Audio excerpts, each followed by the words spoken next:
அறிஞர்களையும் அறிவுஜீவிகளையும் உருவாக்கும் சென்னை புத்தக கண்காட்சியில் சிறியவர்கள் முதல் பெரியவர்கள் வரை கலந்து கொண்டு தங்கள் அறிவு பசிக்கு புத்தகங்களை வாங்கிச் செல்கின்றனர். சென்னை நந்தனம் OMCA மைதானத்தில் கடந்த 3ஆம் தேதி தொடங்கிய புத்தக கண்காட்சி கோலாகலமாக நடைபெற்று வருகிறது. இந்த புத்தக கண்காட்சி வரும் 21ஆம் தேதி வரை நடைபெறுகிறது. இதில் ஏராளமான வாசகர்கள் மற்றும் பொதுமக்கள் ஆர்வமுடன் புத்தகங்களை வாங்கி செல்கின்றனர். இதனிடையே வாசிப்பு பழக்கத்தை ஊக்குவிக்கும் வகையில் புத்தக கண்காட்சிக்கு மாணவர்களை இலவசமாக அனுமதிக்கப்படுகின்றனர். பலதரப்பட்ட மக்களும் வந்து சேர்கிறார்கள். இது குழந்தைகள் முதல் பெரியவர்கள் அனைவருக்கும் ஒரு நல்ல அறிவு வளர்ச்சிக்கான ஆண்டாண்டு காலமாக நடக்குகின்றது. நாங்கள் இதை வரவேற்கிறோம்.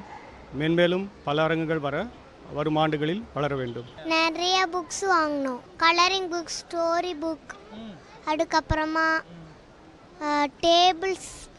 வருஷம் எல்லா வருஷமும் புத்தக கண்காட்சி வர்றது. ஸோ இது வந்து எத்தனை வருஷம் தெரியல, தொடர்ந்து வந்துட்டு இருக்கோம்.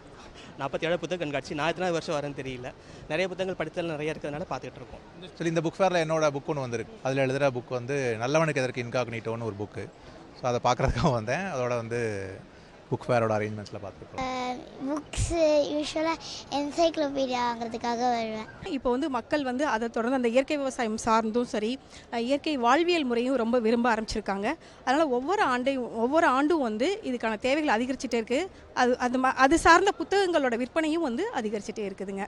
இதில் மெயினாக இயற்கை விவசாயம் நம்ம எடுத்துட்டோம்னா முக்கியமாக நம்மாழ்வார் ஐயாவோட எல்லாமே இருக்குதுங்க. நம்மாழ்வார் சொன்ன கருத்துக்கள் அத்தனையும் இருக்குது. அதே மாதிரி மசனோ புகாக்கோ அவரோட புத்தகங்கள் இருக்குது.